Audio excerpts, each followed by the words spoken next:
mais engraçado, mais provocativo, mais irreverente, né? E isso a escola não oferece. E se você não tiver um pai e a mãe, se você não tiver um círculo de amigos meio bibliófilos, né? Meio tarados por literatura, você simplesmente não vai ter contato com coisas que você poderia ler e poderiam te interessar. A coisa tem que te interessar de algum jeito, não tem jeito. Talvez isso que você está falando tenha a ver com a questão da liberdade, né? Que eu acho que se você tem essa liberdade para escolher onde você quer caminhar, você vai eventualmente se tornar um leitor com mais prazer do que com aquela coisa, né, da obrigação. E a liberdade me leva a pensar na sua linguagem, nos temas até dos seus livros, né, Reinaldo, que os primeiros livros você escreveu numa época de abertura política no Brasil, né, em que a liberdade era ainda uma questão, quer dizer, o Brasil ainda estava engatinhando, saindo da ditadura, né, e tudo isso.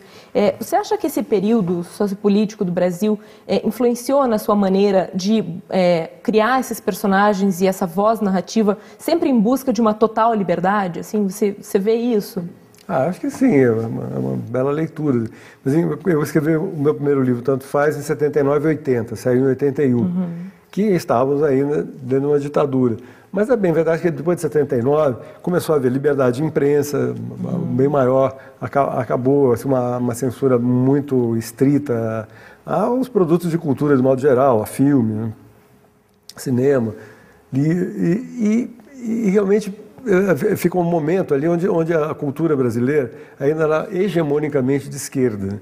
Todo mundo que contava, assim, que estava nas redações, que estava escrevendo, que fazendo filmes, quer dizer, 99,9% das pessoas eram de alguma forma de esquerda, em algum lugar desse grande gradiente que era assim, a esquerda, ou seja, as pessoas que confrontavam a ditadura. Todo mundo era de esquerda. Então, quando eu comecei a escrever, existiam dois superegos, né? O superego ditatorial, assim, que também, no meu caso, confinava um pouco da minha casa, que era um pai e mãe que não eram exatamente pessoas de direita, mas eram pessoas que, sabe, que adoraram os militares do poder. Meu pai sempre achou ótimo, maravilha, tá? Acabou aquela bagunça, sabe? Como você, pô. Então, para mim, eu estava entre dois superegos, esse da esquerda, né, que eu me considerava um aspecto... Eu era aquele tipo muito encontradiço na época, que era aquele hippie marxista, aquele marxista meio hippie, aquele cara de boca de sino, fitinha na cabeça, mais uma barba do Che Guevara, e lia um Marxzinho daqui, sabe, e ia fazer umas maluquices dali. Então... eram dois superegos, né? O superego daquele comunismo mais pétreo e radical e normativo e ideológico, de um lado, e outro lado a coisa da direita, a coisa da censura, né? desse país meio repressivo, que na minha casa isso se reproduziu um pouco também.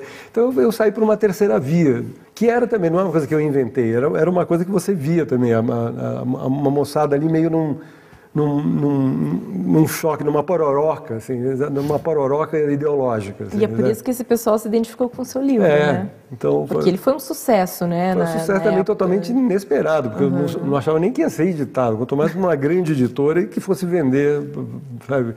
E que de repente vai abrir a Veja e ver metade da página, eu ali, o cara fala... foi uma coisa engraçada. Pegou. E o que de alguma forma aconteceu, né? 30 anos depois, com esse Panapopeia, de alguma forma. Né? Que é um livro que eu também escrevi achando, esse livro ninguém vai ler, sabe? Inclusive é uma coisa que me desculpabilizava, porque eu falei, eu estou botando tanta maluquice nesse livro que ninguém vai editar. E o livro não para de crescer, né? Ele chegou até 1000 páginas, eu acabei cortando.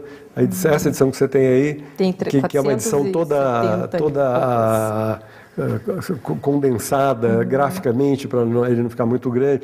Mas agora saiu a edição de bolso, tem 660 páginas. Então eu fiquei pensando, um livro tem... No Word tinha 700 páginas. Um livro desse tamanho, sabe? Com o cara fazendo esse monte de maluquice aí, com uma linguagem totalmente desabrida, desublimada, sabe?